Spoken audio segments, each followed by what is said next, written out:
Hello friends, आज मैं आपको बताऊंगा जितनी भी accounting term chapter 2 TS Grewal में है। ठीक है, इसमें टोटल 38 टर्म्स दिए हुए हैं और उसके भी सब टर्म्स हैं। मैं आपको सारे एक्सप्लेन करूंगा, वो भी बहुत जल्दी और बहुत इजी वे में।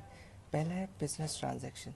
बिजनेस ट्रांजैक्शन वो एक इकोनॉमिक एक्टिविटी होती है जिसमें दो पार्टीज इन्वॉल्व होती है और उसमें एक पार्टी रिसीवर होती है, एक पार्टी गिवर होती है। दो से ज़्यादा भी हो सकती है लेकिन मिनिमम दो पार्टीज इन्वॉल्व होनी चाहिए। ठीक है, और हमेशा वो ऐसी ट्रांजैक्शन होनी चाहिए जिसको भी हम इन मॉनेटरी टर्म्स मेज़र कर सकते हैं। ठीक है, अगली चीज़ आती है अकाउंट। अकाउंट क्या होता है?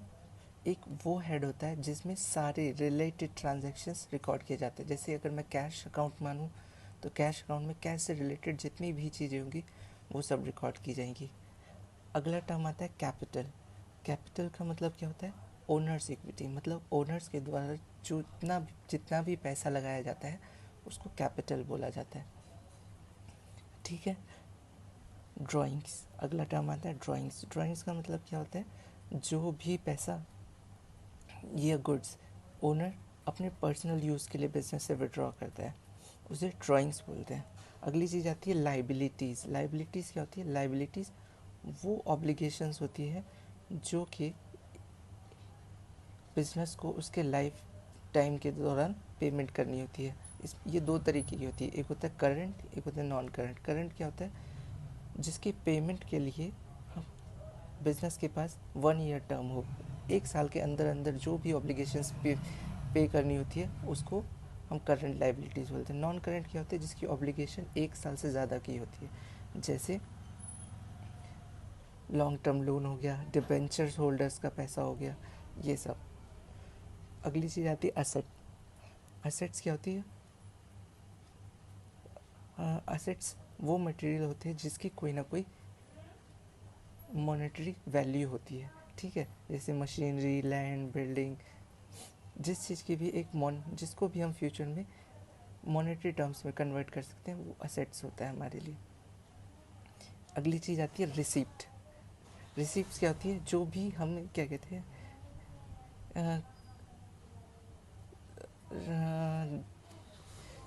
रिसिप्ट क्या होता है? जो भी चीज़ क्या कहते हैं हमें किसी न किसी ट्रांजैक्शंस के थ्रू मिलती है। जैसे ये दो तरीके की होती है, एक रेवेन्यू रिसिप्ट, एक कैपिटल रिसिप्ट। रेवेन्यू रिसिप्ट क्या होती है? जो भी हमें day to day business operation से अर्न होता है। ठीक है, जैसे सेल ऑफ गुड्स से रिसिप्ट मिलता है। और दूसरी होती है कैपिटल रिसिप्ट। कैपिटल रिसिप्ट ऐसे नॉन नॉन कंकरेंट इवेंट से प्राप्त होता है। जैसे नॉन करेंट का मतलब क्या होता है? जो इरेगुलर एक्टिविटी से मिलता हो। जैसे सेल ऑफ गुड्स से, सेल ऑफ गुड्स अगर हमने कोई मशीनरी, लैंड बेची, ये हमारा डे टू डे एक्टिविटी नहीं है, ये बहुत अनयूजुअली ये हैपन होती है। इसकी वजह से इसको क्या कहते हैं? कैपिटल रिसीप्ट्स बोला जाता है।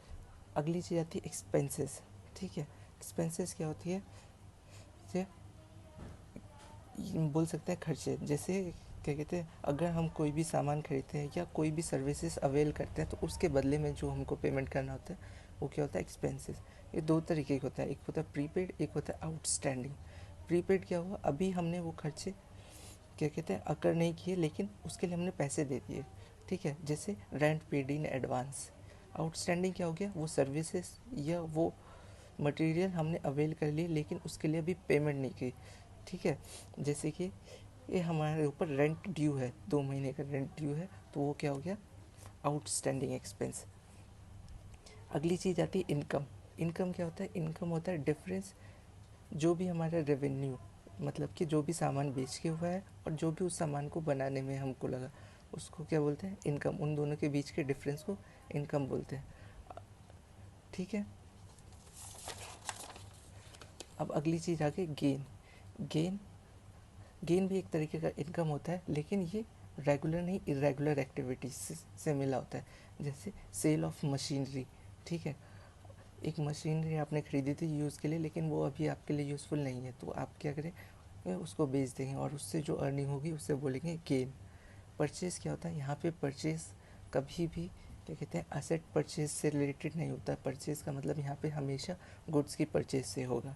ठीक है, अब अगला आता है परचेज रिटर्न। परचेज रिटर्न को हम रिटर्न आउटवर्ड भी बोलते हैं, रिटर्न आउटवर्ड। ठीक है, परचेज रिटर्न का मतलब क्या होता है, जो भी सामान आपने खरीदा और उसको क्या कहते हैं यूज़ ना करके आपने वापस कर दिया, तो उसे परचेज रिटर्न बोलते हैं। और क्योंकि ये आपके बिजनेस से आउट जा रहा है तो इसे रिटर्न आउटवर्ड बोलते हैं।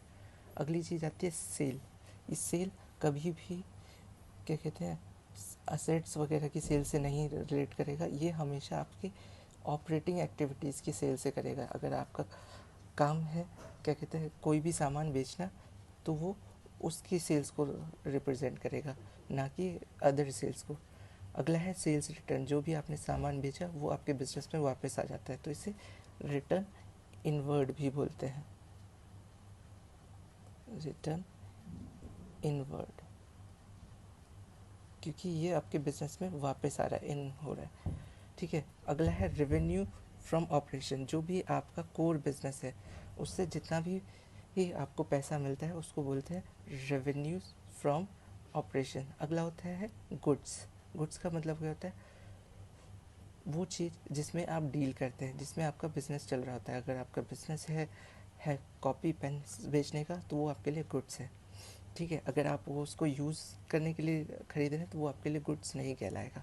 अगली चीज़ है stock and inventories. Stock and inventory क्या होती है वो चीज़ें जिसके थ्रू आप बिज़नेस करते हैं। ठीक है, जितना भी जैसे गुड्स है, गुड्स का जो बंडल होता है आपके लिए क्या कहलाएगा, स्टॉक कहलाएगा या इन्वेंट्री कहलाएगा। इसमें ओपनिंग इन्वेंट्री और क्लोजिंग दोनों मिली होती है। अगला टर्म है ट्रेड पेएबल।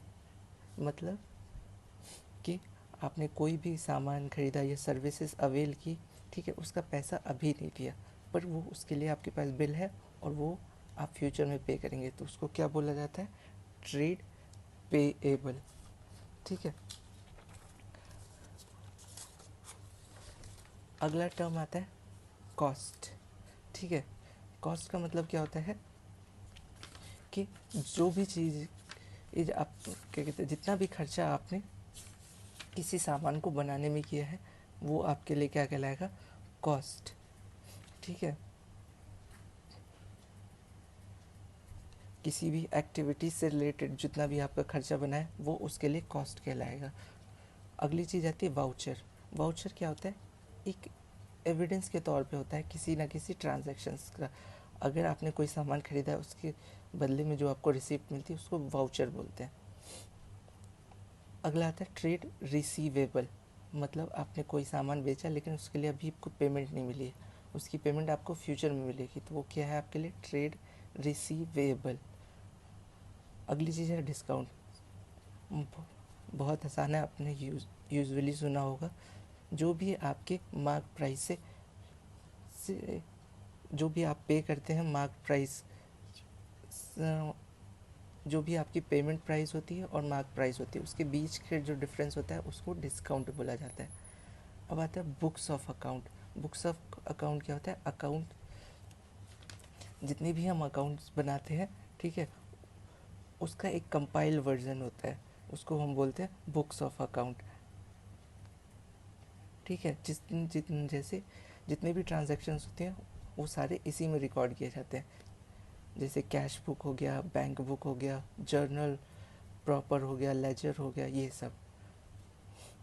ठीक है, अगली चीज़ आती है एंट्री। एंट्री क्या होती है,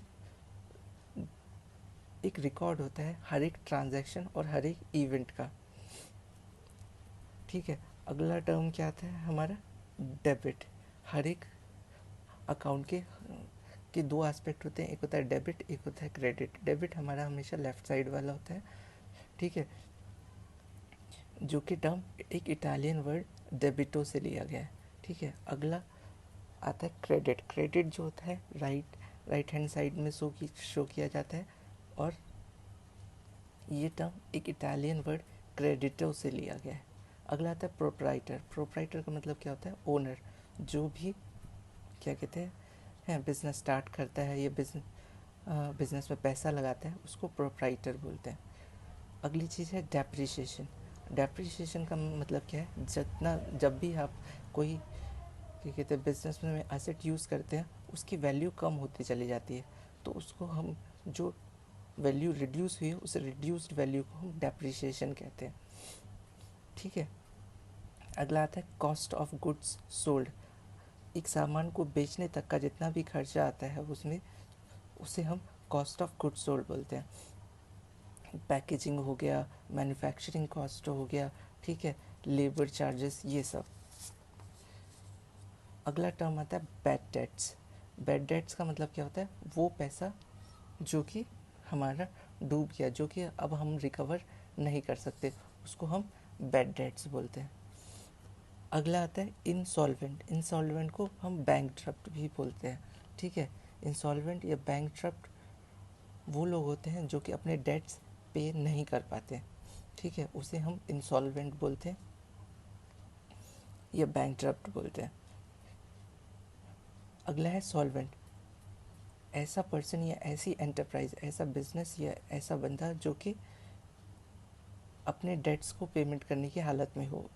ठीक है, उसको सॉल्वेंट बोलते हैं। अगला है बुक वैल्यू। बुक वैल्यू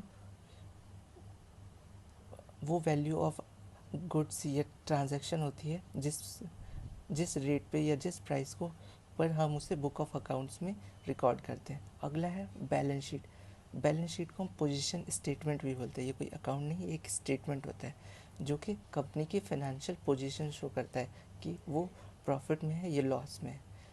अगला टर्म है एंटिटी। एंटिटी या बिजनेस एंटिटी, ये एक इकोनॉमिक ये एक इकोनॉमिक यूनिट होती है जो कि किसी न किसी प्रॉफिट अर्निंग के मोटिव से या इकोनॉमिक एक्टिविटी परफॉर्म करने के मोटिव से चलाई जाती है। ठीक है, थैंक यू। हमने 12 मिनट में 38 टर्म्स डिस्कस कर लिए और आई होप आपको सारा का सारा क्लियर हो। Okay, thank you.